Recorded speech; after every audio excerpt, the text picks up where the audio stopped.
President Trump got on Twitter early Wednesday morning and fired off an announcement, I think, in a rather cavalier fashion, that will affect millions of people. But he said that transgender individuals will no longer be allowed to serve in any capacity in the U.S. military. Our military must be focused on decisive and overwhelming victory and cannot be burdened with the tremendous medical costs and disruption that transgenders in the military would entail. Thank you. Thank you. That's a bold statement, that was it. A very sweeping statement. There is yet to be any further explanation as to why this announcement now. He said that he had consulted with his generals and that this was the decision they'd come to. Again, we don't have the context yet, and I'm not even sure whether or not it would matter until we get that context, but it just, the way he said it, and honestly, it is, a lot of people are reacting with anger to this, and there are some people who support it. One of the people who is definitely angry about it, we spoke to Kristen Beck, and she is joining us now. Kristen was a Navy SEAL from 1990 to 2011 when she served as Christopher Beck. She is retired from the SEALs, and she is transgendered, and she is joining us right now to talk about this. Kristen, welcome to TMZ Live. Hey, thank you. I apologize, I'm in a vehicle. I am right now circling the Capitol, hoping that President Trump puts his head out the window and I can wave and say hi. Say hi to him. So you are in D.C. That's interesting. Now, yeah. did you have any idea that this announcement was coming, that this was something that that was brewing at the White House? No, not a bit. I mean, I think it surprised, me and just like you said, millions of people. I think that he has a lot of generals kind of scratching their heads going, what is he doing? This was already done. The policies were being rewritten. We were working hard on all those policies. Myself and a lot of other, transgender advocates, people who really, understand the issues. Now, I'm not really sure who he's talking to, but I don't think he has all the facts. It is weird that this came out now, and we don't know what the context is of it. But do you think any of this has to do with Chelsea Manning? There was a lot of uproar. Chelsea Manning was a soldier who was convicted of leaking information, was imprisoned, ultimately pardoned by Obama. She herself is transgender. Do you think? And there was a big uproar about her. Do you think there's anything that involves that?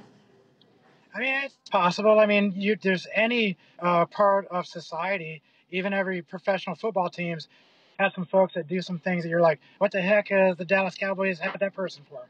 So there's things go on in every part of life. And if you're going to judge everything off of one person, then you're sorely mistaken and you're not a very good leader. So we need to take a look at the whole picture. Why not consider me? I served 20 years as a Navy SEAL. I did it with honor, and I'll do it again right now. Kristen, what did you think about the actual words that the president used, where he said that he talked about the cost and the disruption that it would cause? What those words? I feel like there's that's code for there's something he's trying to say there that he doesn't want to minimalism. Come right out and it's say. The meaning of it. Well, you can't just automatically come out and say, "Hi, I'm prejudiced and big." It'd be kind of tough to say that, wouldn't it? So just say it with some of the code words.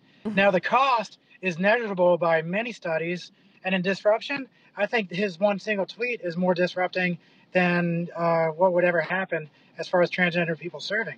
We've been serving for decades, for millennia. We've served in the Civil War and the Revolutionary War. We've served in every capacity in American society.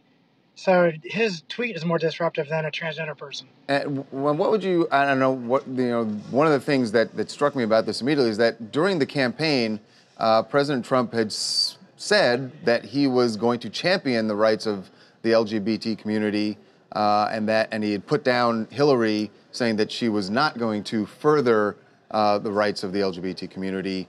So how does that wash with this?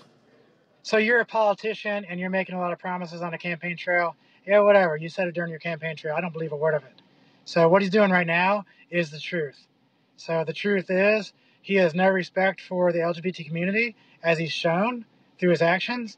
And we're going to vote. In 2018, during the midterms, we're going to vote. So all I can say is vote, vote, vote. Everybody get off your feet, start walking to the polls, and vote.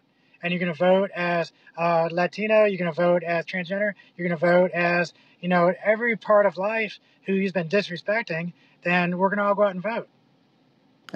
So as I'm saying, that is an obvious reaction. Is there any other immediate response that you have heard about or that you're getting involved in? Well, it seems like the only way he talks is through Twitter, so I tweeted back to him that he opened a can of whoop ass, and I'll meet him face to face. You know, I have my friend Joe Rogan. You know, maybe we can set up a UFC fight or something. He does. He is a fan of the fights. Wrestling. He is a fan of the fights. Kristen, He's been there. He's been to UFC, so let's go. Thank you so much for joining us. I know you're clearly busy. I'm glad you took some time to talk to us about this. I apologize. I don't like doing it this way. I'd love to see you guys in the studio or somewhere else. So let's do it another time. Well, if you're in LA, let us know. Yes, sir. Thank you. All right, Kristen. Thanks, take care. Bill. Wave hi to Donald Trump if you see him. Yeah, that would be. Hi. Yeah, that would be an interesting face-to-face meeting. We wonder what his reaction would be. Make sure to subscribe to TMZ Live to keep up to date on the latest entertainment news. And if you want to keep watching, click on one of these videos right now.